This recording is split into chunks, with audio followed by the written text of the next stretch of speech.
단계적 일상 회복이 진행되면서 연말 대목에도 한가닥 기대를 걸었던 자영업자들은 또다시 절망하고 있습니다. 확실한 보상책 마련을 촉구하는 전국 자영업자 총궐기 집회를 오는 22일 서울 광화문에서 갖기로 했습니다. 정부는 투트랙 지원 카드를 꺼내들었습니다. 일단 새해 설 연휴 이전에 방역 지원금 명목으로 현금을 지급할 계획입니다. 그리고 2월 중에 실제 손실을 계산해서 보상금을 따로 준다는 방침인데 충분한 손실 보상이 이루어질지는 여전히 미지수입니다. 이지은 기자가 보도합니다. 영업시간 제한으로 있게 되는 직접 피해에 대한 손실 보상과 함께 방역 패스 확대 등에 따른 현실적인 어려움에 대해서도 방역 지원금 명목으로 좀 더 두텁게 지원해.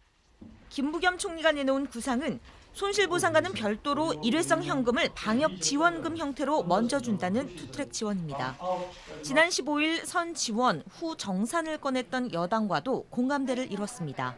지난 7월 5차 재난지원금 때처럼 영업 제한 강도와 업종, 매출 규모에 따라 대상을 나눠서 현금을 주는 방식이 될 수 있습니다. 5차 재난지원금 땐 24개 유형으로 나눠 100만 원에서 2천만 원까지 줬습니다.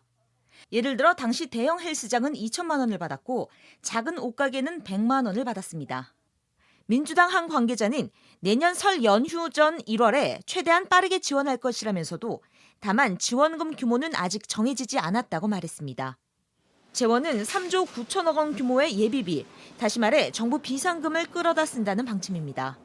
소상공인 지원과 관련하여 지정예산, 각종 기금, 예비비를 총동원하여 방역지원금의 지급, 손실보상의 확대, 초저금리 융자 지원 등 다층적으로.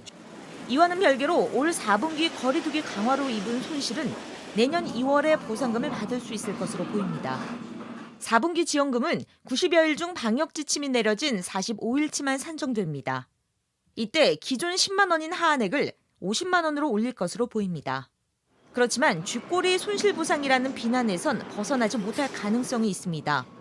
여당에선 매출 감소분을 다 보상해주자는 목소리가 나오지만 정부는 줄어든 이익만 따져서 보상하는 현행 방식을 고수하고 있기 때문입니다.